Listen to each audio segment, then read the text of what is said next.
Hello and welcome to Accent on Cars. In today's episode I'm going to show you how to change fuel injectors on W211 Mercedes E63 AMG. But this process should be the same for all Mercedeses with m156 V8 engine. Let's get started. So first of all, let's talk about why do you need to service your injectors. According to Mercedes-Benz manual, the service interval is every 60,000 miles. I think that's fair enough. Most of us hit 60,000 miles after 7-8 years, and injectors are a serviceable item. Just keep that in mind. There are some rumors online that m156 may have injectors stuck open, etc. Those cases are rare, and if you look deeper, most likely those people never service their injectors. That's why you want to make sure that you replace them at 60,000 miles or as soon as you can, and that gives you a peace of mind.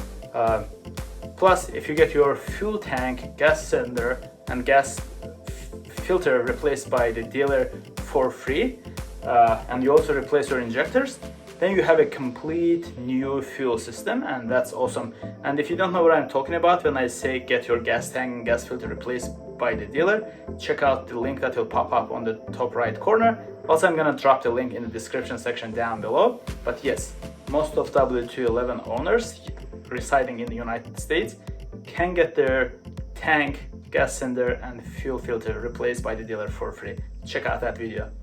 Alright guys, so to do this you will need a couple of wrenches and sockets, maybe a screwdriver, and I believe there is one like 17 and 15 millimeter bolts. So that's pretty much all it takes, but I'm gonna show you more as I do this. You will see. And obviously it goes without saying that you'll also need the replacement injectors. I bought the Bosch brand. I did not buy OEM, but I believe Bosch is either a pretty good quality or actually OEM supplier. Anyway, this is recommended by many people, so I decided to go with them because they were cheaper. I actually paid only 150 bucks for 8 of them. OEM is much more expensive.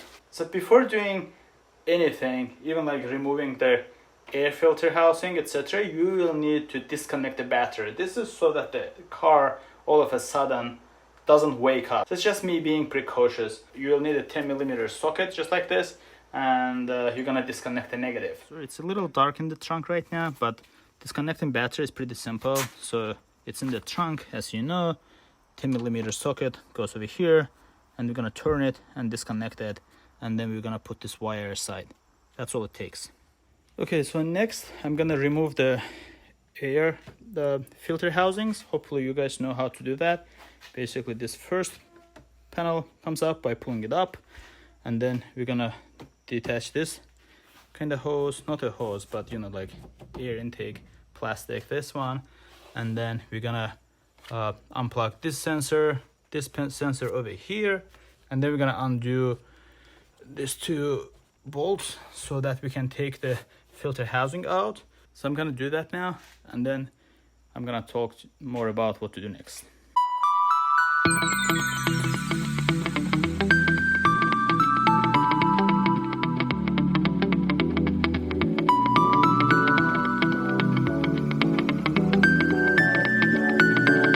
So after removing all the filter housing, you also need to detach this one. This one is kind of like a collector, like the air intakes connect to it, and this connects onto your intake manifold, and it sits behind the intake manifold just like this. So the way to detach it is that you can see there are 2 tabs, right? You kind of like push them outwards and it pops right out. Be careful not to like push them on these tabs too hard, because you may crack them. So in terms of next steps here guys, there isn't really that much left. This is your fuel distributor, right? So this is your fuel line. And this is your main fuel line. It comes from around here and goes around here, and then you know it's like connected to this fuel rail, and it distributes fuel, and injectors are attached kind of like to this like pipe. And so basically right now what we're gonna do is we're gonna undo this bolt, you know, the fuel line. I believe this one is 17, this one looks like 15 to me, I don't know, but basically you're gonna hold with one wrench from here and undo this main one, and when you do that, put some towel around here or something, because some fuel is going to drip for sure. And also you can see that the power is zip tied to the rail, so you will need to cut the zip ties. Make sure you have like spare ones so that you can tie them back later. In order to be able to remove or lift up the fuel rail, hopefully you can see like this cable over here.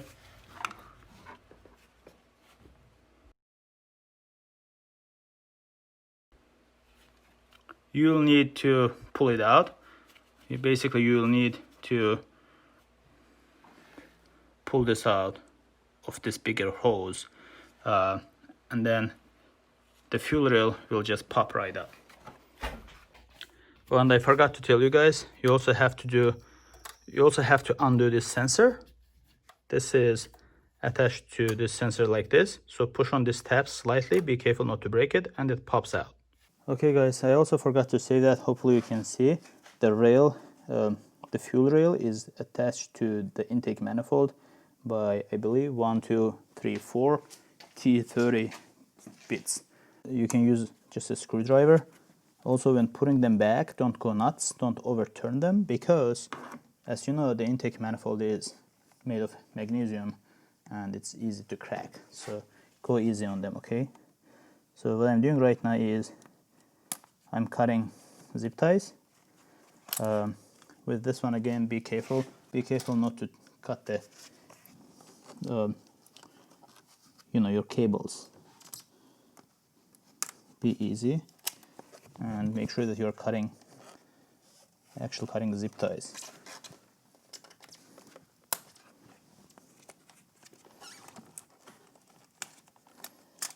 Okay, we're gonna do the same on the other side.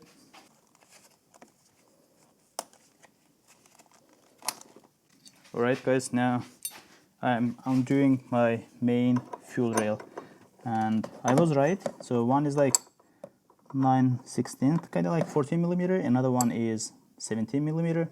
This is the professionalism I call. I was able to detect the right size by just looking at it. Okay, just like this. It turned, and you are actually turning the little one, not the big one. And like I said, make sure you put some nice towel in here in case any fuel comes out. Oh, you could see that some fuel started coming out. I'm gonna use a bottle to collect it. Now I'm undoing the bolts holding intake manifold. Sorry, holding fuel rail onto the intake manifold. Make sure you don't drop these bolts in there, or they might be hard to find.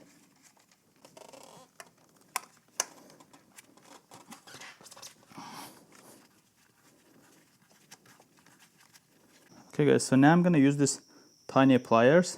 These are very thin pliers, and they come in really handy because you have to kind of like push on these things to slide them out. But because there's tight space, the pliers are really good because I can push them and pull them out just like this. Hopefully you can see on the camera what I'm doing. I'm just like pushing and then pulling them out one by one. Okay, now we are gonna try to wiggle this cable out.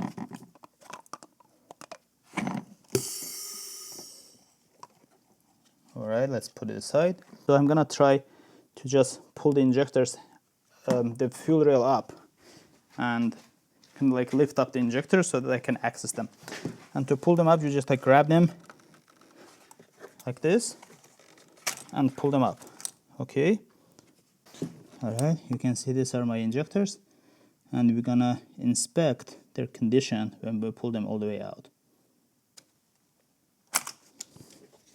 Okay, now the fuel rail should slide right out. So be a little careful because you can see that some more gasoline will drip. You can see that it holds quite amount of gasoline in it.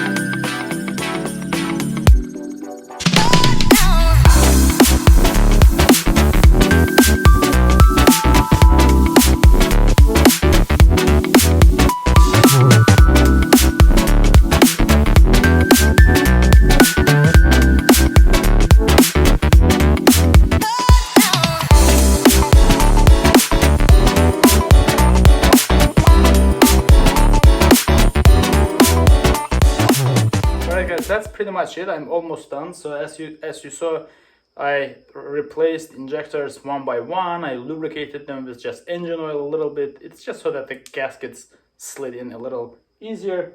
And now I put it back. So I'm gonna like reassemble in the reverse order. Basically, I'm gonna push the injectors in their place. I'm gonna attach all the connectors, zip tie, vacuum line back in its place, main fuel line, and that should be it. Let me show it to you.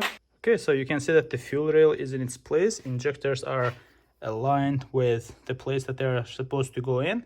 I also made sure that I cleaned that place with that towel. I damped the towel in gasoline a little and wiped it clean in there. So now I'm gonna attach the connectors. I'm gonna zip tie this coil to the rail. So basically in the reverse order, the vacuum line, the main fuel line, and then the sensor, air filters, etc. And that should be it.